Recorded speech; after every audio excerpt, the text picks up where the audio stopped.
like I said again, I just want to thank you again for your time. I know you must be very busy. But just before we get into the questions today, I'm hoping that you will be able to provide me with an update to the current situation in Beirut, specifically in regards to the political and economic developments from recent days. And with that, we can jump right into my first question. So my first question is, do you think it's possible for transparent and fair elections, a fair investigation to take place in Lebanon with or without international support? It has been almost a month since the nuclear explosion, I don't know what to call it, the Chernobyl of Beirut, the catastrophe. And since then till now, we don't see any seriousness in the investigation. And that's why the first day I asked for an international investigation with international control. The problem in Lebanon that we do not trust the system. It's not that we don't trust the politicians. We don't trust those who were appointed by these politicians. We don't trust the whole corrupt junta. It's not only 5, 6 sectarian leaders that we don't. You're back? Yes, we're back. I'm very sorry, but you know, this is also one of the tragedies that we live. We don't have electricity. Mm-hmm. In a country where you have highly educated people, we still don't have electricity in 2020. So back to the blast, no, we do not trust anything that this junta is doing. Yeah, okay. So then what needs to be done to ensure fairness and transparency if there was an investigation to take place? Well, Macron is in the country right now. He's trying to fix a new government, a government that won't be different than the previous government for one simple reason.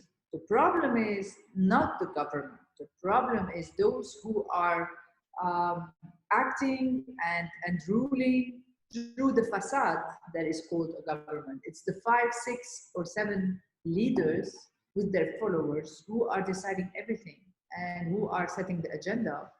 And then they just find some pretty faces with good CVs to appoint them as ministers and prime minister.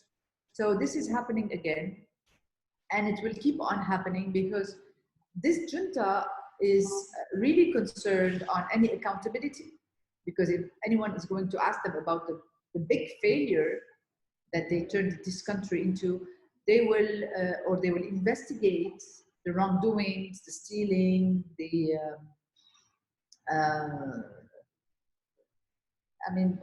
failure that this country is right now. They are really worried about that. So they want someone, you know, who will not hold them accountable, who will just focus on issues that are dictated by the oligarchy dictatorship that we have, and they will never go into, you know, any forensic audit, for instance. They just do some lip service, some propaganda, but we don't expect anything serious from them. Yeah, of course. So with the new appointment of the new prime minister yesterday and today, there seems to be like this vicious cycle of insufficient political change, which is of course what the protesters have been calling for in the past weeks and past months. Is there an opportunity right now for this new prime minister to break out of the political cycle? Do you see that happening? Well, if they wanted to, you know, let anyone work in this country, they would have gave it to Hassan Diab, the previous and the caretaking government right now in Lebanon, because he was also their guy. They reached an agreement around his name. They chose him. They picked, you know, handpicked from the AUB just to say that he's not anti-American, and you know, all the messages that they want to send to international community and to the whole world. So they had a great candidate, great for them, you know, to look good, to let him work, to achieve something. Plus, they gave the important portfolios again to the same political caste. Like they gave the energy portfolio again to the current of the president, Michel Aoun, that has been for 12 years trying to bring electricity, for instance, with no avail, and it's getting worse and worse. They gave the most important ministries again to the same lame political parties, and they did nothing. They promised the 100 days promise. There was nothing after 100 days, but he had the I don't know what to call it, the courage, to go on air and tell people that 97% of what he promised was delivered. Mm-hmm. So nothing was delivered. They just delivered hundreds of messages, of press conferences, of events, but nothing was really done. There was no action. And here again, this prime minister will start also by telling us that he will work hard, that he will try to make things better, and that he'll do everything possible to make this place a country again. But truly, I don't think he can do much because of the reasons that I told you. He's not a decision maker. Even if you have the best CV on earth today, the best resume, you need a decision maker, and this is what we don't have. The problem is the decision making is sometimes in the hands of mercenaries who will only listen to external powers and do whatever they dictate to them. And also the nomination of this prime minister came this way. I have a request from the international community, if you allow me. Yes, of course. I would love to hear it. Yes, first I would like to thank them for the humanitarian aid and support that they provided for Lebanon, and that was highly needed. However, there's another kind of humanitarian support that this country needs, and that the Lebanese people are in dire need. And it's the support to delegitimize the mafia that's ruling this country. The Lebanese people delegitimized them already in the street. There were protesters in Lebanon, demonstration everywhere, and people told them, we do not trust you, we need early elections, we need a government formed from people who are not part of the political caste, who are independent and who do not report to the mafia that's ruling the country. It was very clear that was the two most important demands for the people in the street, and until today, they do not want to, meet this demand. So the international community can now do something for Lebanon, besides trying to find a good name and just try to get some diplomatic win. They can help us delegitimize them. I hope everyone who will come to this country will go and visit Fayrouz, like Macron did, our famous icon.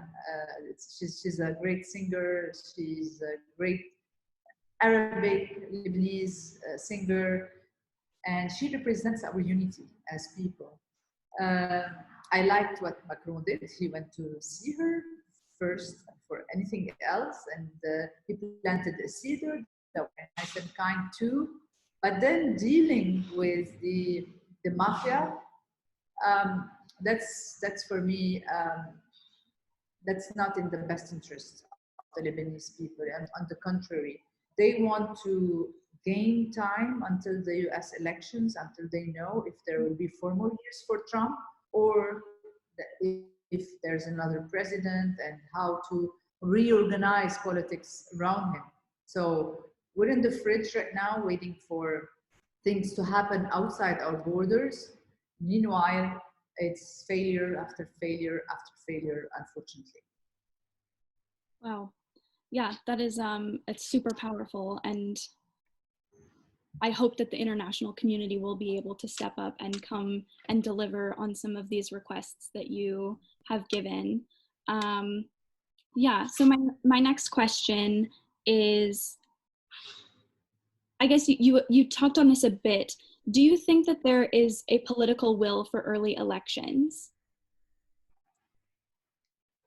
Honestly, I don't see them, willing to have new elections in Lebanon. They don't want the test of the people, and they don't want to be, looked at as not legitimate anymore. I think they have a serious problem when it comes to any elections, even in syndicates, in orders, or in parliamentary elections where people can go and vote secretly against them. So I think they know that there will be a surprise this time. They know that there's a momentum and people are more and more um, awakened and more aware of what they did to us. I mean, this explosion was like a huge wake up call to every Lebanese who still thinks that these people can do something different. So no, I don't think they want to do elections. That's why I call on the international community to help us, to pressure them to do early elections. There's like elections are in 2022, which is not too far. Right. But I'm telling you, last time they stayed in power for 9 years. They didn't do elections for 9 years, and they didn't care. They think that people will forget, and every day in Lebanon we have a different problem. We have a new crisis to manage. So yes, sometimes we tend to forget what happened yesterday because we have something today to deal with, a problem usually to deal with. So since every day there's blood somewhere, there's people dying, we don't know why, just collateral damage all over the country. Yes, we tend to forget what happened and we tend to continue our lives despite everything. So I hope that the international community, they don't forget usually. I hope, especially from the EU, to have a clear policy, just like Germany did with the denazification, like the US and its allies did with the de-Ba'athification in Iraq. Now it's time to delegitimize the Lebanese mafia. Yeah. Okay. Moving back to the economic situation. So can you discuss some of the underlying causes of the public anger towards the current economic situation in Lebanon? I know it's quite complex and it dates back, prior to the blast, but I think the blast has exacerbated the economic situation. Actually, they found an opportunity in the blast to get more fresh dollars through the international donors, through help that was provided very quickly for Lebanon, for relief, for NGOs. So they used these dollars to stabilize a little bit, or to be able to stabilize the known peg for the dollar in Lebanon. We live in a dollarized country and we don't have dollars anymore. So unfortunately, the blast was a kind of an oxygen for this mafia, for this junta, because money was pouring into Lebanon to help from the diaspora and from all the generous people around the world who saw the pictures, who watched what happened to Beirut and wanted to help the city. So, but I don't think this game can last a lot. Apparently, Macron has a plan, as I read today and yesterday, and the plan is a kind of a shift in the economic way, strategy. I don't know if there's a strategy, but I mean, they're setting new rules and new, let's say, not regulations, a new way in dealing with the economic matters in Lebanon. Until now, it was a policy of, it was a Ponzi. The governor was doing Ponzi, and everyone knew about it, and it was a kind of a denial. And I was a journalist and I used to ask questions like, how can we sustain if we have to every day to pay millions of dollars over the debt, over the imports that we get. I mean, and there's no export in exchange, and there is no balance in payments. I don't know if it's the right translation. How can we sustain it? And the answer was, oh, you don't understand the economy. This is maybe something that is hard for you to get. And I was, at the end, it was the Ponzi was working, and you stop asking questions and you accept that you're an ignorant in economy and that things, yes, can go this way. So everyone gave up at the end. That it worked for 30 years, so maybe it can work forever. And then what happened in October, the dollar started going up. There was 2 markets, and people took the street and told them enough is enough. I mean, it was about our security, our life, about everything. And it was, for the first time, also people from all walks of life, from different classes in Lebanon, from different parties, different religions. They were all in the street asking the mafia, the junta, to leave. And the answer was the way you saw it. So it's ongoing until now. They want to blame sometimes the demonstrators that they were the cause root for this economic problem, but it's exactly the economy and the economic problems that brought people to take the street and to defend their country, to defend its sovereignty, and to defend our wealth. They spent on our tiny country more than $300 billion for nothing. I mean, it's so obvious that they stole all the money because nothing was done. Right. Nothing at all. And there's nothing working in this country, absolutely nothing. We spent tens of billions of dollars on electricity and we don't have electricity. Where did this money go? You won't get any answer. And they keep on, trying to find new projects to fill up their pockets. And at the end, the project that is supposed to be a public interest for the people, it ends up, more public debt, more problem, more environmental catastrophe. And this is how we've been living with them for all these years. Wow.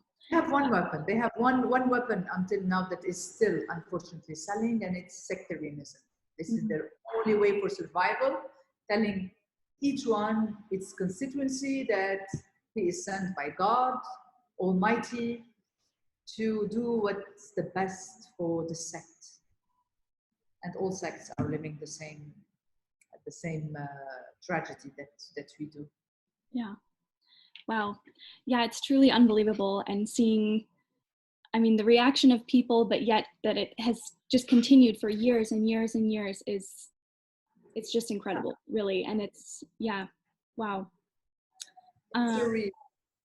It is surreal. So yeah. So I hope I will give you, just a little bit of what's happening here. Yeah, of course. It's incredibly complex. Yeah. So I just have a couple final questions, and correct me if I'm wrong, but today does mark the 100-year anniversary of Lebanon's independence. Is that correct? So independence, no, but 100 when from the day Lebanon was proclaimed, you say, as a country. As a country, yeah. It was called the Big Lebanon at that time because Lebanon had different sizes throughout its history. So they added this part of the Bekaa Valley, part of the south and north, and it became bigger than the Mount Lebanon. And they called it the Big Lebanon. And it was announced 100 years. We were under French mandate, and the French stayed until the Second World War. Our independence was a fact after they left, after the French occupation left. We had different occupations after that. We didn't call it occupation. Sometimes we call it friendly presence. Sometimes we call it friendly occupation, friendly mandate. You call it whatever you want. Now it looks like we're living the Iranian era in Lebanon. Very clear that Iranians won in the battlefield that is called my country, Lebanon. And the struggle continues for our independence, for our liberty. Yesterday, the protesters outside the house of Fayrouz, the Lebanese singer and icon, were telling Macron, we are free people and we want to be free. And it touched me so much that someone is screaming what I want to say, because I'm sure when he goes to see the politicians, they will ask for personal interest. They will ask for things that are about their parties, pretending it's not the party, it's the community and the sect, community slash sect slash, you know, how the division is in Lebanon. Yeah. It's still the same politics, divide and conquer. They're doing it within the same Lebanese people who are supposed to be united. Yeah. Wow. And hearing from the people is just incredibly powerful. So I hope that the protesters. Can you repeat, please? Yes. Hearing from the people is just, it's incredibly powerful. And I hope that they continue to speak up and that their voices are continually heard on an international stage. So yes, my final wrap up is just to give you the opportunity to send any other message or question or concern to the international community, anything that we can do here in Brussels. Yeah. Well, let me tell you, we deserve the life that you have in Europe. We deserve to live in a country where you can plan for a future, or plan for a tomorrow, or plan for your wedding, or plan to have a job. We deserve, after 100 years of struggle, of suffering, of tragedies, of blood, and of lots of misery, we deserve to have a country that is that can protect every Lebanese, to have law enforcement. And what we are asking here is our basic needs. We're not asking, like in Hong Kong, for instance, for freedom or for freedom of speech, or we're asking for our basic rights. We're asking for security. We're asking to be living together as Lebanese and to let us live as one nation. I can understand that in the entire world now, the dividers are winning, and that's also very sad. The right wing is taking over everywhere. The Trump effect is seen everywhere in the world. So I hope that Europe will stay a place of values, of empathy, and to keep these values and to fight for these values. Because as Lebanese, I was hoping that we can get this fresh air from Europe, democracy, and then all the values that also Europe paid a very high price to live in these standards. So my message is, don't give up, because if you give up, we won't be able ever to have a place where human dignity is respected, and where we can have a future for our kids. Wow. Thank you so much. And I want to say, at least on my behalf, that we haven't given up, and I'm very much invested in the cause of the Lebanese people. And I just hope that I can continue to do as much as I can personally to support Lebanon and the Lebanese people. I hope to see you in Beirut soon. I would love that. And thank you for what you're doing for Lebanon. Thank you. Thank you so much, Paula. I do really, really appreciate your time. Thank you so much. Thank you. Thank you.